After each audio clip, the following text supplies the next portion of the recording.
Have you ever had suicidal thoughts? Have you ever wondered what goes on in people's minds before ending their lives? There are, I'm sorry. There are many reasons that can take someone to commit suicide, and this can go from a breakup to extreme debts or an unbearable financial crisis. Yeah. Did you know that there occur 30,000 deaths per year in Japan because of people overworking themselves to the point where they couldn't take it anymore? In 2012, there was a conference held in Tokyo in which they talked about the high rates of suicide in Japan.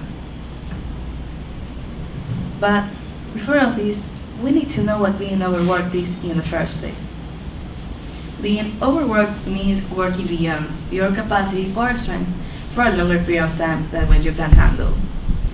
A lot of people experience this, but most of them confuse it with burnout. A burnout is a state of emotional, physical, and mental exhaustion caused by excessive or prolonged stress. So, overwork can lead to burnout, but not the other way around. A common cause of overwork is perfectionism. When people strive to be perfect or flawless, then they can end up being greatly disappointed in themselves if the outcome isn't exactly as they had pictured before.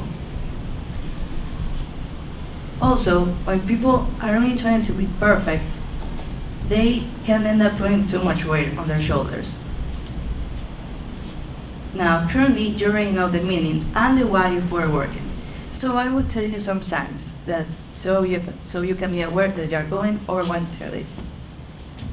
One sign is having trouble working collaboratively because you feel like only you can make it right. Another one is having a sleep disorders, which is laced with a disregard for the importance of sleep because you feel like you should keep working no matter what. Then is a trouble relaxing because you feel like you shouldn't take some time to yourself and you should keep on working on your project. Currently, you already know the meaning and the why of overworking, also some of the signs.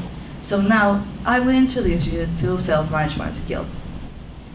And they will help you avoid running into this problem in the future, while also giving you some sense of balance. So, what are self-management skills? Well, they can help you regulate your thoughts, emotions, and behaviors in a productive way. But I must say, this is a very summarized version, because a lot of things go into this category that you might be doing without even realizing. For example, one thing that goes into this category are organization skills. They help us plan, set goals, identify strengths and take action, manage materials, organize files and corporate information, manage time, and finally select and use technology effectively and productively. I use them when, for example, I have a project in class in which I have to make a campaign. So I decided to help people in need. But before all of this, I needed to make a list about all the things that I was going to do there. So everything just came into place and everything was organized exactly as I had planned it before. After this come the affective skills, which tells to be mindful, demonstrate perseverance, manage emotions, be self-motivated, show resilience, and think positively. I often use this when I'm feeling down, but I think back to how it was before, in the pandemic, and I instantly feel better because everything was so much worse right then. And I end up cheating myself up a little bit.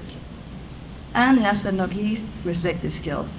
They help us develop new skills, techniques, and strategies, identify areas of growth and areas for improvement, being a flexible learner, trying and emulating new ATL skills, considering implication of choices, and finally using multiple techniques for reflection. I really use this one more than the others, because I really like to see my progress. I like to see that I'm actually advancing on something. I also use this a lot because it makes you do a double check when you do something. And if it weren't for this, then I would have probably made lots of bad choices. Now, I think that if people were more aware of how much of an effect these skills have in our daily life, they would use it more. And if we actually gave them the importance they deserve, then I'm sure a lot of people would apply this everywhere they could. Thank you.